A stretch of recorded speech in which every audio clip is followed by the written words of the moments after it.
বছর জাহান্নাম খাটিয়া তারপরে জান্নাতে যাবেন।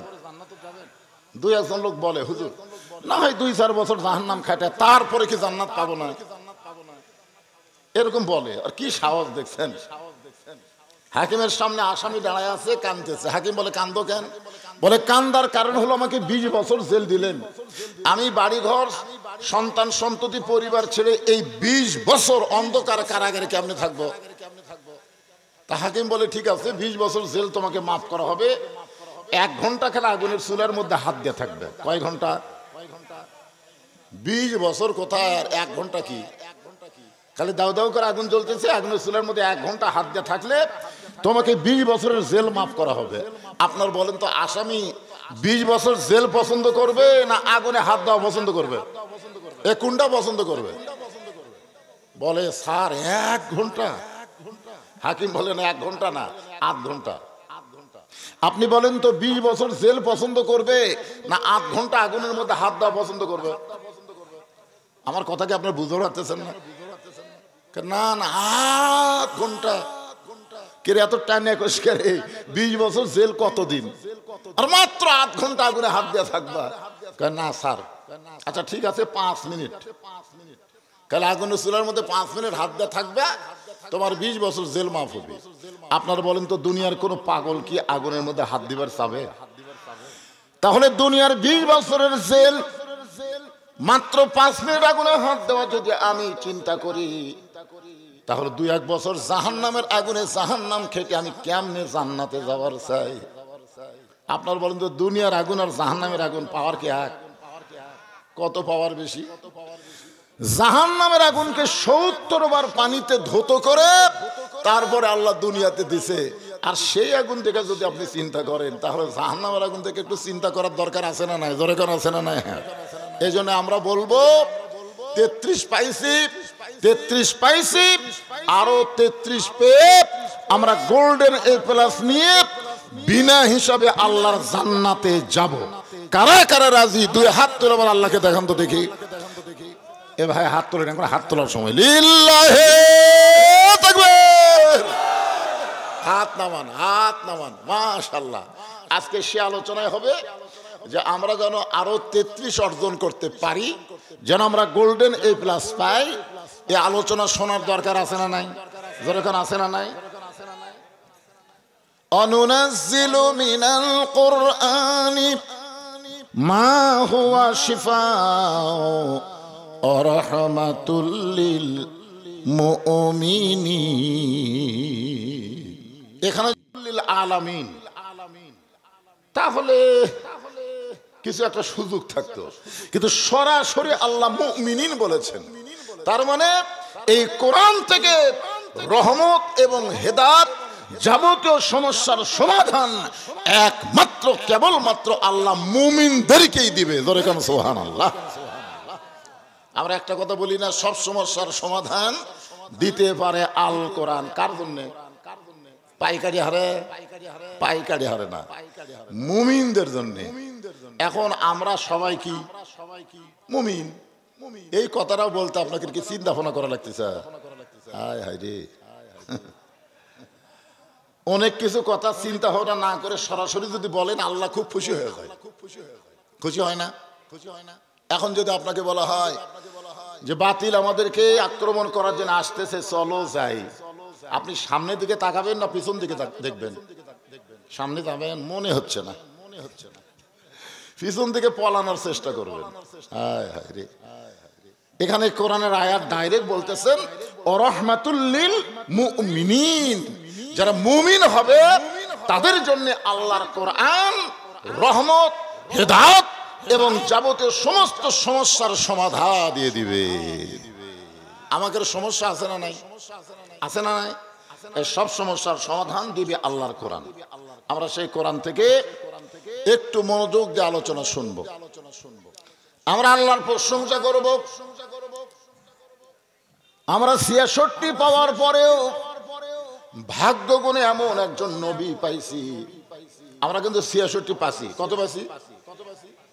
এটা তো পাইছি। ভাগ্য গুণে আমরা এমন একজন নবী পাইছি, যেই নবী শুধু আমাদের নবী না, এই নবী হলেন আমাদের নেতা। আপনারা আচ্ছা পিছনে এত গল্প করে কিরে বাবা, এই মোবাইল হায় হায় রে, কি গল্প রে। এই মাহফিল কমিটির লোকজন আপনারা একটু পিছনে যান তো। পিছনে লোক থাকবে কেন? পিছনে আবু জেহেল থাকে। নবী যখন কোরআন পড়ে পিছনে কে? চুপ চুপ করে শোনে, তাও তো আবু জেহেল কথা কয় না, দেখছেন? আর এরা কত বড় আবু জাহেল, পিছনে থাকে আবার চিল্লাচিল্লি করে। আবু বকরের মতন সামনে আসো, জায়গা যদি না থাকে দাঁড়িয়ে থেকে ওয়াজ শোনো। জোরে কোন কথা ঠিক কিনা? আবু বকর হওয়া লাগবে, সামনে আসা লাগবে, সামনে। পিছন থেকে পিছনে যারা থাকে বহু গল্প আছে, পরে বলতেছি, চুপ হয়ে গেছে আপাতত, আরো বলার দরকার নেই। দেখেন আমরা তো 99 পাওয়ার আশা করছি, 66 পেয়ে গেছি, ঠিক কিনা বলেন? এই 66 পাওয়ার পরে আমাদের ভাগ্য এমন ভালো যে আমরা একজন নবী পাইছি নেতা হিসাবে। কবরে গেলে আমাদেরকে 3 নম্বর প্রশ্ন করা হবে, অমান নাবিউকা, তোমার নেতা কে? অনেকে বলে না হুজুর নেতা না, নবী। নবী সম্পর্কে প্রশ্ন করা হবে না পাগলা, তোমার অমান নাবিউকা, তোমার নেতা কে? তখন আপনারা কোন নেতার নাম করবেন? এক নেতার পিছনে চামচাগিরি করেন, আর এক নেতার নাম কর পারবেন? সমস্যা আছে। এজন্য আমার সঙ্গে দরুদ শরীফটা একটু খেয়াল করেন, আল্লাহুম্মা সাল্লি আলা সাইয়্যিদিনা। বাংলাদেশের অনেক মুসলমান আছে, তারা নবীকে নবী বিশ্বাস করে কিন্তু নেতা হিসাবে মানতে চায় না। নবী বিশ্বাস করে, নবীর প্রতি দরুদ পড়ে, নবীরে সালাম করে মসজিদের ভিতরে, কিন্তু নবীর সমাজ গড়ার কাজে অনেকের দ্বন্দ্ব মনে বাজে। অনেকেই বলতেছে ইসলামের সাথে রাজনীতির কোনো সম্পর্ক নাই। মুসলমান নামধারীরাই বলতেছে, জোরে কোন কথা ঠিক কিনা? ইসলাম আলাদা, রাজনীতি আলাদা। রাজনীতির সাথে নাকি ইসলামের কোনো সম্পর্ক নাই। কত বড় বেহায়া, কত বড় পাগলা। এক ফকির ভিক্ষা করবার গেছিল বাদশাহ শাহজাহানের দরবারে, যায় দেখে বাদশাহ শাহজাহান মসজিদের মধ্যে 2 হাত তুলে বলতেছে, ও বাদশার বাদশাহ, তোমার দরবারে আমি ফকির। তাহলে বাদশাকে কথা কয় না, বাদশাকে। আর শাহজাহান কি ফকির কয় কে রে? আমি আইলাম বাদশার কাছে, আইসা দেখি বাদশা নিজেই ফকির হয়ে গেছে।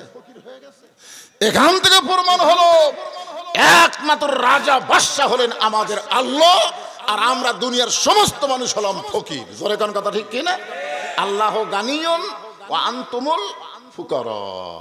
আল্লাহ হলেন ধনী, বাদশা রাজা, আর আমরা সবাই কি? আরো জোরে জোরসে বলুন। তাহলে আমাদের নীতির নাম হলো ফকরা নীতি। জোরে কোন কি নীতি? আর আল্লাহর নীতির নাম হলো রাজনীতি। এখন যদি কেউ বলে ইসলামের সাথে রাজনীতি নাই, ওর ভিতরে ইসলামই নাই। জোরে কোন কি নাই? ইসলামই নাই। এরা নবীকে নবী হিসাবে বিশ্বাস করে কিন্তু নেতা হিসাবে মানে না। এইরকম কিছু মুসলমান হোসাইন রাদিয়াল্লাহর কাছে এসেছে, ইয়াজিদ পাঠা দিছে। ইয়াজিদ হোসেন রাদিয়াল্লাহ তখন বসে আছিলেন। এমন সময় ইয়াজিদের কিছু লোক হোসেন রাদিয়াল্লাহকে বলতেছে যে খামাখা গন্ডগোল করে লাভ কি? খামাখা গন্ডগোল। এই যে আমাদের কিছু নেতারা কিন্তু বলতেছে যে ছেলেরা খামাখা গন্ডগোল। ছেলেরা যদি এই গন্ডগোল না করতো, হাসিনার মতন ফ্যাসিস্ট বাংলাদেশ ছাড়তো না। জোর কথা ঠিক কিনা? কতগুলা মুরব্বী লব উল্টা কয় খামাখা। শালা ভারতের দালাল, তোর কাছে এটা খামাখাই মনে হবে। জোরে কোন কথা ঠিক কিনা? খামাখা গন্ডগোল। আসলে এটা গন্ডগোল না, এটা হলো একটা বিপ্লব, বাতিলের বিরুদ্ধে হকের বিপ্লব। জোরে কোন কথা ঠিক কিনা? এটা গন্ডগোল না তো। সর্বপ্রথম এই গন্ডগোল কইছে একজন পাগড়িধারী, জুব্বাধারী, দাড়িওয়ালা, টুপিওয়ালা, নবীর পিছনে নামাজ পড়া, নামকে ওয়াস্তে মুসলমান, উবাই ইবনে সলুল। কোরআনের আয়াত যখন নাজিল হলো, ইয়া আইয়ুহান নাবিয়্যু হারজিল মুমিনিনা আলাল কিতাল, ওগো নবী যাদেরকে নিয়ে জামাতবদ্ধভাবে নামাজ পড়তেছেন, যে কোনো সময় মক্কার কাফেরেরা মদিনা আক্রমণ করতে পারে, আর মদিনা যখন আক্রমণ করবে আপনি দোয়া দিয়া, দরুদ দিয়া, নামাজ দিয়া আপনি মদিনা রক্ষা করতে পারবেন না। ওই কাফের বেঈমানদের বিরুদ্ধে অস্ত্র ধরা লাগবে। এ কথা কার? আরো জোরে বলেন। কিন্তু নবীর পিছনে সামনে কাতারের মুসল্লি নবীর কাছে গিয়ে বলতেছে, হুজুর এটা না গন্ডগোলের আয়াত। আপনার বলেন এটা গন্ডগোল? ভারত যদি আমাদের বাংলাদেশকে কোনো সময় আক্রমণ করে আর আমরা যদি বলি ওদের সাথে যে গন্ডগোল করার দরকার নেই, ওরা যা ইচ্ছা তাই করুক, আমরা আরামে ঘুম পাড়ি নাকি? তাই কথা বলেন? তাই ইমানের দাবি যদি কোরবানি হয়, সেই দাবি ঘরে বসে থাকা নয়। ইমানের দাবি হলো কিছু বিনিময়, সেই বিনিময় যদি কলিজার ঘাম হয়, সেই ঘাম দিতে যেন তৈরি থাকি। ওগো দয়াময় আমার আল্লাহ দয়াময়। বলতেছে খামাখা গন্ডগোল করে লাভ কি? তোমার নানা হলো বিশ্ব নবী। হাসান রাদিয়াল্লাহকে বলতেছে তোমার নানা কি?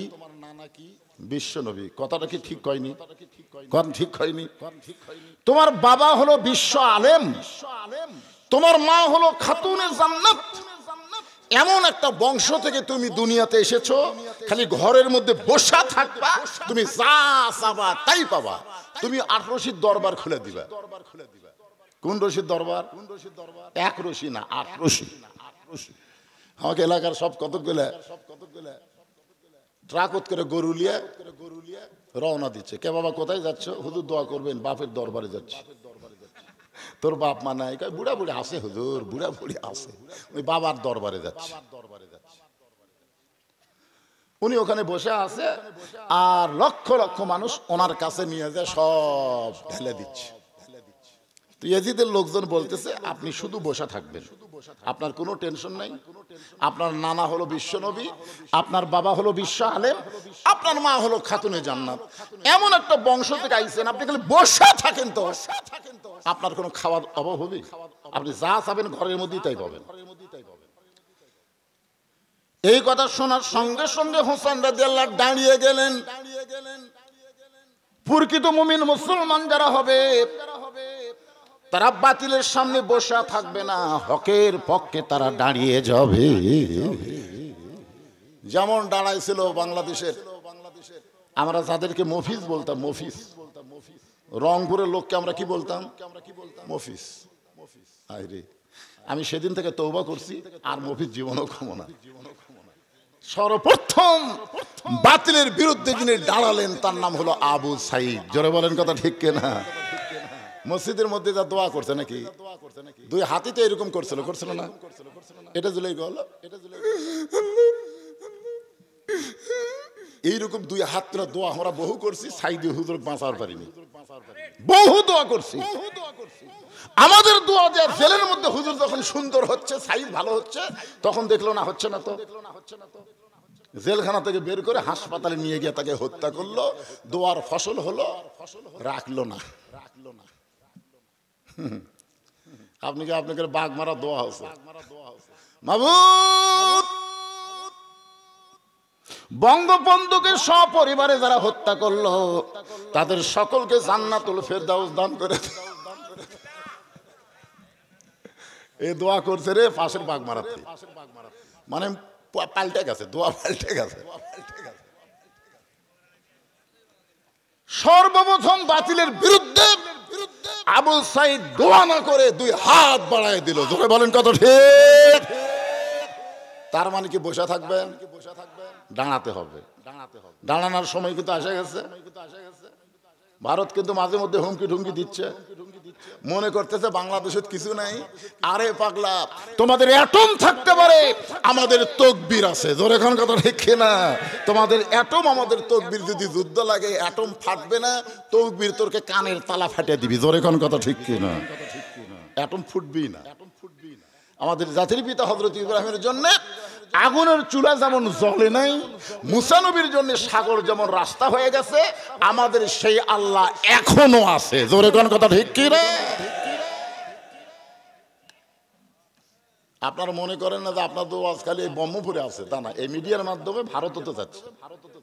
ভারতের হিন্দু এ হুজুর কি তালকিন দিচ্ছে রে, ভগবানের বাচ্চারা, তোরকে ভগবানের ভ বাদ দিলে গবানের অর্থ নাই রে।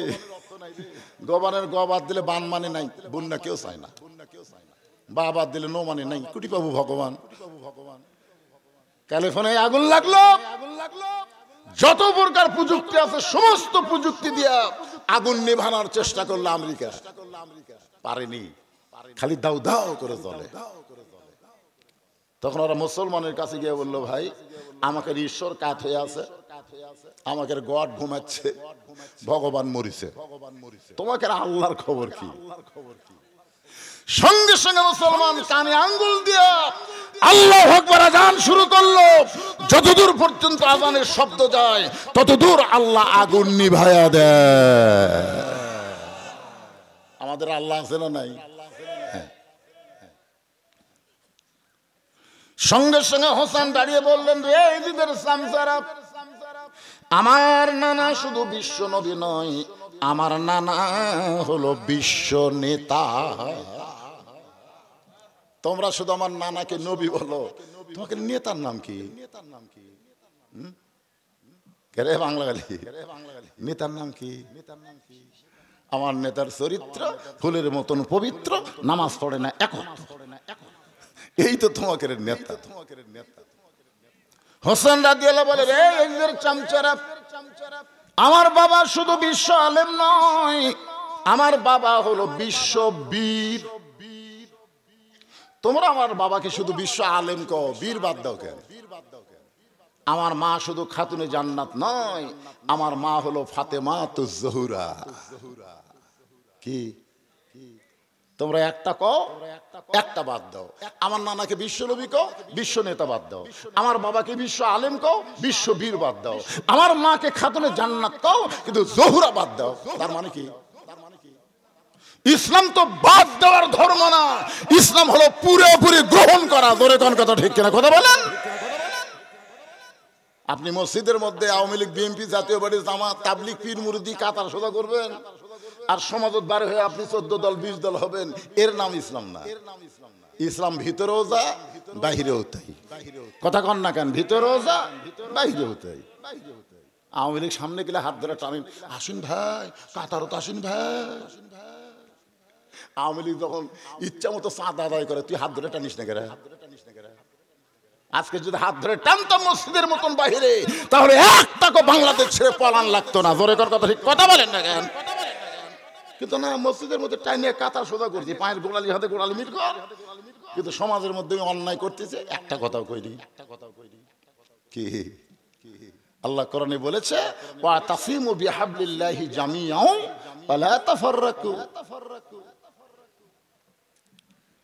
আমার নানা যদি শুধু নবী হইতো, আবু জেহেল প্রস্তাব দিয়েছিল, আব্দুল্লাহর বেটা মুহাম্মদ, দীর্ঘ সাধনার পরে তোমাকে আল্লাহ যে কোরআন দিয়েছে, এই কোরআন নিয়ে তুমি ঘরের মধ্যে থাকো। তুমি যদি সুন্দরী বউ চাও, তোমাকে আমরা দিব। তুমি যদি টাকা পয়সা না ধনী হবার চাও, আমরা টাকা চাঁদা তুলে তোমার কাছে পৌঁছে দিব। ভালো ভালো খাবার যদি চাও, তোমাকে বের হওয়া লাগবে না, এই ঘরের মধ্য থেকেই তুমি খাবার পাবে। শুধু কোরআনটা তুমি ঘরের মধ্যে রাখবে, ঘরের বাহির নিয়ে যাওয়া যাবে না। কোরআন শুধু মসজিদে থাকবে, কোরআন শুধু মাদ্রাসার মধ্যে থাকবে, কোরআন শুধু ওয়াজের মাহফিলে থাকবে। এই 3 জায়গার মধ্যে কোরআন রাখো, মৌলবীদের বিরুদ্ধে কোনো কথাই হবে না। কিন্তু আল কোরআনের আলো সব জায়গায় জালো, এই কথা বললে মৌলবীর সামনে মাইকই থাকবে না। কি থাকবে? এখন থাকবে, কয়েকদিন পরে আবার বন্ধ হবে।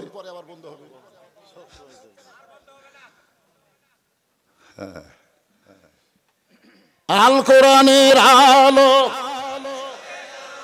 না, সংসদ না, সব জায়গায়, সব জায়গার মধ্যে সংসদ আছে না নাই? তার সব জায়গায় কোনতো আল কোরআনের আলো। যারা বলতেছেন আল্লাহ তোমার কোরআনের পক্ষে, যারা স্লোগান দিচ্ছেন আল্লাহ আল্লাহ তুমি সবই দেখতেছ আল্লাহ। আপনি জানেন এই কোরআন আপনাকে সুপারিশ করবে, আপনারা জানেন হাসরের ময়দানে বিপদে বললে কোরআন সুপারিশ করবি রে পাগলারা। সেই কোরআনের একটা হক স্লোগান আপনাদের জবান থেকে বের হয় না কেন? আমি আইসি এশার নামাজের আগে আমাকে যদি তুলে দিতেন 9টায়, তাহলে এত স্লোগান দেওয়া লাগতো না। তুলে দিয়েছেন 11টায়, আগে চেতন করে তারপর ওয়াজ শোনার লাগবে। জোরে কোনো কথা ঠিক কিনা? তো স্লোগান দেন না কেন? যত স্লোগান দিবেন বুঝতেই পারবেন না যে রাত এখন 12টা বাজতেছে, বোঝাই যাবে না, মনে হবে রাত কেবল 8টা বাজতেছে। কি দিবেন না? আবার পিছনে কথাকে শুরু করলো রে বা, একটু জোরে সরে গলা খাগড়ে দেন। আল কোরআনের আলো,